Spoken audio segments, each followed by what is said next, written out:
Middle class, এই middle class সমাজটাকে টিকিয়ে রাখে। আপার ক্লাস আর লোয়ার ক্লাসের মধ্যে যে একটা সংযোগ স্থাপন করে এই সমাজকে মূল্যবোধের দিক থেকে, সততার দিক থেকে, অবক্ষয়ের দিক থেকে বাঁচিয়ে সামনে এগিয়ে নিয়ে যায়, এই সমাজকে যারা মূলত ওন করে তারাই মিডল ক্লাস। মিডল ক্লাসের সম্মান অত্যন্ত প্রবল, তারা না খেয়ে মরলেও সম্মান হারাতে চায় না। আর সেজন্য যে সমাজে মিডল ক্লাসের সংখ্যা কমতে থাকে সেই সমাজ ক্ষয়িষ্ণু সমাজে রূপান্তরিত হয়। আমাদের দেশেও দেখবেন যে মিডল ক্লাস কিন্তু কমে যাচ্ছে, হয় আপার ক্লাস না হয় লোয়ার ক্লাস। সেতু বন্ধনটা নষ্ট হয়ে যাচ্ছে। যাই হোক, সেটা অন্য আলোচনা। তবে মিডল ক্লাসের কিন্তু আর্থিক টানাপোড়েন কখনো শেষ হয় না। দেখবেন যে মাসের শেষ না হতেই পকেট ফাঁকা, ইলেকট্রিক বিল কিভাবে দিতে হবে, ইউটিলিটিসগুলো সব কিভাবে পরিশোধ করতে হবে সেটা নিয়ে একটা টেনশন। তারপরে কখনো কখনো এমনও মনে হওয়া যে যদি মাসে 2 বার বেতন পাওয়া যেত ভালো হতো। তো এই যে আর্থিক টানাপোড়েন, এটা মিডল ক্লাসের নিয়মিত একটা চিত্র। মিডল ক্লাস মূলত র্যাট রেস যেটাকে বলে, ইঁদুর দৌড়, সেই ইঁদুর দৌড়ের একটা ফাঁদে আটকে থাকে। একটা অনুভব থাকে হাতে আছে টাকা, তারপরেও নেই, যা আছে একটু পরে শেষ হয়ে যাবে, আবার সামনের মাসে বেতনের জন্য অপেক্ষা। এই একটা যন্ত্রণা সবসময় তাদেরকে তাড়া করে ফেরে। সব সমাজের মতো আমাদের সমাজেও মধ্যবিত্ত পরিবারগুলোতে ছেলেমেয়েদের শেখানো হয় তাড়াতাড়ি লেখাপড়া শেষ করে একটা ভালো চাকরি পাও। এন্টারপ্রেনারশিপ শেখানো হয় না, এন্টারপ্রেনারশিপকে এনকারেজও করা হয় না। চাকরি নামক এই সোনার হরিণকে ধরতে হবে, এটাই মগজের মধ্যে ঢুকিয়ে দেওয়া হয় শিশুকাল থেকে।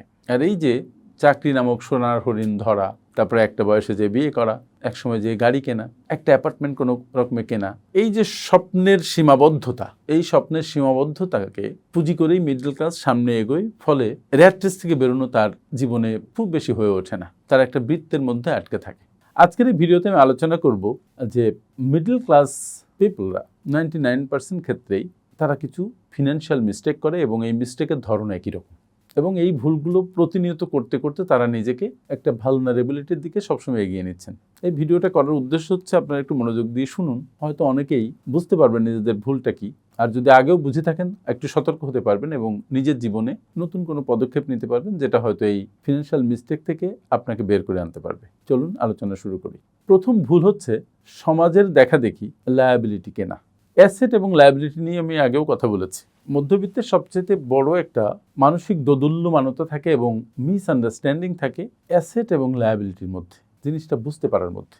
ভাড়া বাসায় মিডল ক্লাসের লোকজন থাকতে চান না, যদিও অধিকাংশ ক্ষেত্রে তারা থাকেন, কিন্তু তারা অল্প কিছু টাকা ডাউন পেমেন্ট নিয়ে রেডি করে বাকি বড় অংশ লোন নিয়ে একটা অ্যাপার্টমেন্ট কিনে ফেলেন। হয়তো তার ইএমআই আসে 70,000 টাকা, কিন্তু ওই অ্যাপার্টমেন্ট ভাড়া দিলে হয়তো সে পায় 20,000 টাকা। এটা একটা প্রতীকী উদাহরণ। তার মানে পকেট থেকে চলে যাচ্ছে 70,000, আপনার পকেটে ঢুকছে 20,000, আর ডাউন পেমেন্টের যে টাকাটা দিয়েছেন সেটা তো বাদই দিলাম। তার মানে আপনার মনে হচ্ছে অ্যাপার্টমেন্টটি হচ্ছে একটা অ্যাসেট, বাট আপনি একটি লায়াবিলিটি কিনেছেন। অ্যাসেট আর লায়াবিলিটির সংজ্ঞা হচ্ছে অ্যাসেট আপনার পকেটে টাকা ঢুকাবে, লায়াবিলিটি আপনার পকেট থেকে টাকা বের করে নিয়ে আসবে। অ্যাপার্টমেন্টের ক্ষেত্রে যে কথা প্রযোজ্য, গাড়ির ক্ষেত্রেও সে কথা প্রযোজ্য। এগুলো আপনার খরচকে বাড়িয়ে চলে, আপনার পকেট থেকে বেশি বেশি টাকা বের করে নিয়ে যায়, এবং একসময় আপনি সংসার চালাতে না পেরে আরেকটা লোনের মধ্যে ঢুকে পড়েন, that is called credit card loan আর পার্সোনাল লোন, যার আবার প্রতি মাসে ইনস্টলমেন্ট দেয়া লাগে। ফলে আপনার নাভিশ্বাস অবস্থা তৈরি হয়। আপনি অ্যাসেট এবং লায়াবিলিটির মধ্যে পার্থক্য বুঝতে শিখুন এবং নিজের আবেগকে নিয়ন্ত্রণ করতে শিখুন। যখন আপনি অ্যাসেট আর লায়াবিলিটির পার্থক্য ভালোভাবে বুঝে যাবেন, তখন আপনি টাকা দিয়ে লায়াবিলিটি কিনবেন না। তার মানে কি আমি আপনার অ্যাপার্টমেন্ট কিনতে নিষেধ করছি, গাড়ি কিনতে নিষেধ করছি? নো, আমি বলছি এমন এক সময় যে আপনি বাড়ি কিনেন, এমন এক সময় যে অ্যাপার্টমেন্ট কিনেন বা গাড়ি কিনেন, যখন আপনার অল্প লোন নিলে আপনি সেটা কিনতে পারবেন এবং তখন আর সেটা আপনার কাছে লায়াবিলিটি হবে না। তখন প্রকৃত অর্থে লোনগুলো পরিশোধ হয়ে গেলে সেটা আপনার অ্যাসেটে রূপান্তরিত হবে। যে ব্যক্তি ধনী ব্যক্তি, সে ডাউন পেমেন্টের টাকাটা ম্যানেজ করতে পারলেই বিনিয়োগ করবে, সে লায়াবিলিটি কিনবে না। সে রিয়েল এস্টেটে বিনিয়োগ করবে, সে স্টক মার্কেটে বিনিয়োগ করবে, গভর্নমেন্ট বন্ডে বিনিয়োগ করবে, বা কোনো ব্যবসায় বিনিয়োগ করবে। কিন্তু মিডল ক্লাসের লোকজন এই বিনিয়োগগুলোকে ভয় পায় বা বিনিয়োগমুখী নয় মূলত, কারণ ওই এডুকেশন, ফিনান্সিয়াল এডুকেশনটা তাদের মস্তিষ্কে থিতু হতে পারে না। তাছাড়া মিডল ক্লাসের মধ্যে অন্যেরা কি বলবে, অন্যরা কি চোখে দেখবে, এটা খুব তাড়া করে ফিরে। তারপরে আরেকজনের সাথে কম্পেয়ার করার যে প্রবণতা, এটা মিডল ক্লাসের মধ্যে মারাত্মক। একজন 1 লাখ টাকায় কোরবানি দিয়েছে, আমি যদি 80,000 টাকায় কোরবানি দিই, আমার গরুটা যদি ছোট হয় তাহলে আমার মান সম্মান থাকবে কীভাবে? এই সব চোরাবালে যে মিডল ক্লাস আটকে থাকে, এখান থেকে বের হয়ে আসা খুব জরুরি। 2 নম্বর ভুলটা কি? একক আয়ের উপর নির্ভরশীলতা এবং সেভিংস বা জমানোর ভুল ধারণা।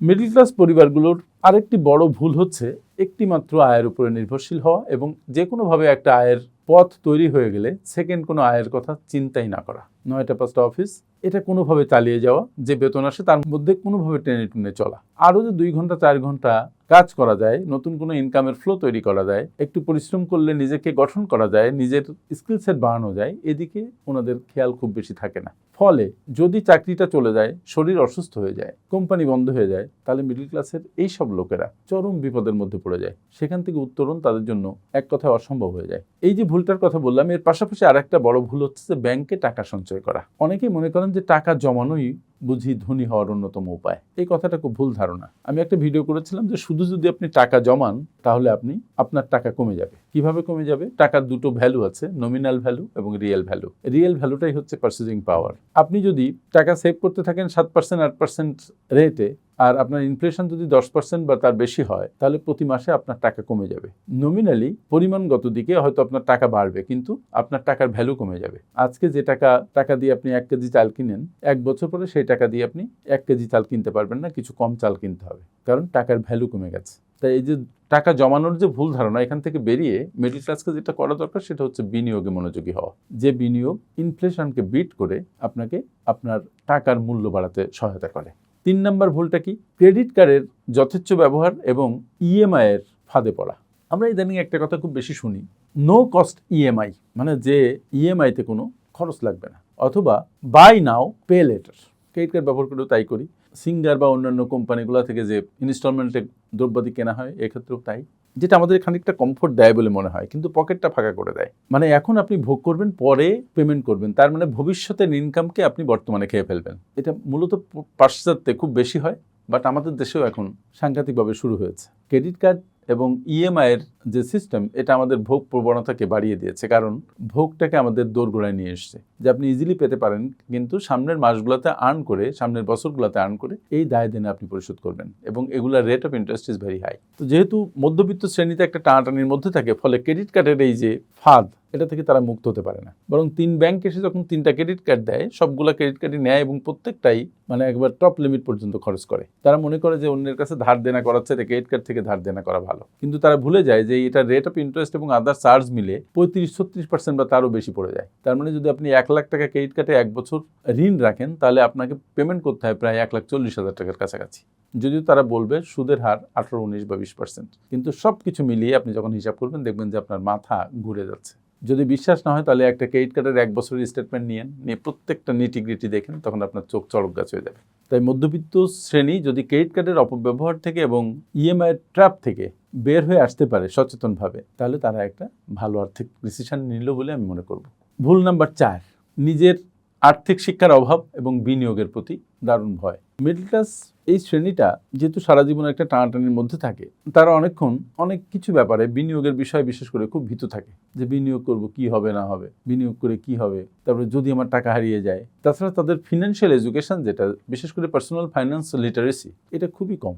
যখনই আপনার শিক্ষা কম থাকবে, তখন আপনার ডিসিশন নেয়ার শক্তি কমে যাবে, আপনি সঠিক ডিসিশনটা নিতে পারবেন না। আর পার্সোনাল ফাইন্যান্স ম্যানেজমেন্টের এই শিক্ষা তো কোথাও শেখাচ্ছে না। ইদানিং না হয় আমরা ইউটিউবে, ফেসবুকে কথা বলছি, কিছু বই লিখছি, কিছুকাল আগেও কিন্তু বাংলাদেশে এটা কিছুই ছিল না। বোধ করি আমি প্রথম পার্সোনাল ফাইন্যান্স নিয়ে আমাদের দেশে কথা বলা শুরু করেছি, এবং বই লিখেছি, the art of personal finance management, the nitty gritty of finance management in life, আমি কি 1 কাপ কফিও খাবো না, প্রবাসীদের ফাইন্যান্স ম্যানেজমেন্ট, এরকম অনেকগুলো বই। তো মিডল ক্লাস দেখবেন 9টা 5টা অফিস করলো, করার পরে যে একটু নিজেকে প্রশিক্ষিত করবে, একটা বই পড়বে, ইচ্ছে করে না, শরীরে শক্তি নেই, মন চায় না, কমফোর্ট জোনে আটকা। তো এইসব কারণে এই ট্র্যাপ থেকে সে বেরোতে পারে না, এবং তারা না পারে নিজের জীবন আর্থিকভাবে গোছাতে, না পারে বিনিয়োগের ইনস্ট্রুমেন্টগুলোতে মনোসংযোগ করতে। এই যে শেয়ার মার্কেট আছে, মিউচুয়াল ফান্ড আছে, গভর্নমেন্ট বন্ড আছে, ব্যবসা আছে, ল্যান্ডে ইনভেস্টমেন্ট আছে, শেয়ার অ্যাপার্টমেন্টে ইনভেস্টমেন্ট আছে, যেটা আমরা এখন করছি, তারপরে বিভিন্ন স্কিল সেট অর্জন করে সেখানে আয়ের সুযোগ আছে, এইগুলো এদের মাথায় ঠিকঠাক মতো ঢুকে না। কিন্তু যদি এই মিডল ক্লাস ট্র্যাপ থেকে বের হয়ে আসতে হয়, বিশেষ করে আর্থিক ট্র্যাপ থেকে, তাহলে এগুলো মাথার মধ্যে আনতে হবে, এবং ভিতরে স্বপ্ন থাকতে হবে, সেই স্বপ্ন পূরণের জন্য তাড়না থাকতে হবে, পরিশ্রম করতে হবে। 5 নম্বর ভুল হচ্ছে এমার্জেন্সি ফান্ড বা আপৎকালীন অর্থ না থাকা এবং লাইফ ইন্স্যুরেন্স না থাকা। এই যে আমার 5টা ভুলের মধ্যে শেষ যে ভুলটা, এটা মারাত্মক একটা ভুল। এমার্জেন্সি ফান্ড না থাকা, আবার লাইফ ইন্স্যুরেন্স না থাকা। অধিকাংশ মিডল ক্লাস ফ্যামিলি নিম্ন মিডল ক্লাসে নেমে যায় ইমার্জেন্সি ফান্ড না থাকার কারণে। এটা কিন্তু ডেঞ্জারাস, অনেকে চিন্তাই করে না। কেন? কারণ হচ্ছে যদি তার চাকরিটা চলে যায় বা যিনি আর্নিং পার্সন তিনি যদি মারাত্মক সিক হয়ে যান, তাহলে তার আয় বন্ধ হয়ে যায়। ইমার্জেন্সি ফান্ড না থাকলে তখন তারা চলবে কিভাবে? করোনার সময় দেখা গেছে 10 লাখ টাকা বেতন, কিন্তু 3 মাস কাজ না করতে পারার কারণে সংসার চলতে কষ্ট হচ্ছে। তার মানে আর্থিক ব্যাপারে পিওরলি ইনডিসিপ্লিনড এবং আর্থিক শিক্ষাটা নেই। আর সবচেয়ে বড় কথা, ইমার্জেন্সি ফান্ড তৈরি করা হয়নি। বিপদে আপনার ইমার্জেন্সি ফান্ড আপনাকে রক্ষা কবচ হিসেবে কাজ করে, আপনাকে রক্ষা করে আর্থিক দুর্গতি থেকে। যখন ইমার্জেন্সি ফান্ড থাকছে না, তখন সেই দুর্গতি থেকে রক্ষা করা যাচ্ছে না। ফলে আপনি যদি কোনো বিনিয়োগ থাকে বা কোনো সেভিংস থাকে, সেটা ভাঙবেন প্রথমে। তারপর যদি না কুলায়, তাহলে আপনার ভিটে বাড়ি পর্যন্ত বিক্রি করতে আপনি বাধ্য হবেন। আপনি যে অ্যাপার্টমেন্টে থাকেন সেই অ্যাপার্টমেন্ট বিক্রি করতে বাধ্য হবেন। ধার দেনা হয়ে যাবেন, আত্মীয় স্বজনের কাছে চাবেন, যদি না পান তখন বড় ক্ষতি হবে আপনার। আর লাইফ ইন্স্যুরেন্স এটা খুব দরকারি। অনেকে মনে করে যে এটা ভালো ইনভেস্টমেন্ট নয়। আমি বলি যে life insurance is not a good investment vehicle. এটা হচ্ছে আপনার সুরক্ষার জন্য। আপনি যদি বিপদে পড়েন, আপনি যদি মারা যান, তাহলে আপনার পরিবার এই টাকা দিয়ে চলতে পারবে। এই জন্য একটা রক্ষা কবচ তৈরি করা। সো ইমার্জেন্সি ফান্ড যেমন আপনাকে হেল্প করছে to survive in your bad days, পাশাপাশি ইন্স্যুরেন্সও, লাইফ ইন্স্যুরেন্স বিশেষ করে, it is helping you to survive in your bad days. এটা ছাতার মতো আপনার জীবনে কাজে লাগে। সুতরাং আপনি ইমার্জেন্সি ফান্ড তৈরি করুন। আমি মনে করি সেভিংস বিনিয়োগ করার আগেই ইমার্জেন্সি ফান্ড বিল্ড করে ফেলা দরকার। ঋণ থেকে মুক্ত হওয়া দরকার। ব্যাপার হচ্ছে মধ্যবিত্ত শ্রেণীতে জন্ম নেওয়া এখন অপরাধ নয়, গরিব হয়ে জন্ম নেওয়াও কোনো অপরাধ নয়। কিন্তু আর্থিক জ্ঞান সম্পন্ন হবার পর যদি সেই জ্ঞানকে আপনি আপনার বাস্তব জীবনে কাজে না লাগান এবং যদি নিজের আর্থিক জীবনটাকে সুন্দর করার মানুষে কাজ না করেন, তাহলে এই ট্র্যাপে আপনি সারা জীবন আটকে থাকবেন। এবং মধ্যবিত্তর এই যে ট্র্যাপ, এটা দারুণ এক ট্র্যাপ। এই ট্র্যাপ আপনাকে মুক্ত হতে দিবে না, আপনাকে মুক্তভাবে বসবাস করতে দিবে না। তাই আমার অনুরোধ হচ্ছে যে 5টা ফিনান্সিয়াল মিস্টেকের কথা আমি বললাম, এই 5টা ফিনান্সিয়াল মিস্টেক চিহ্নিত করুন।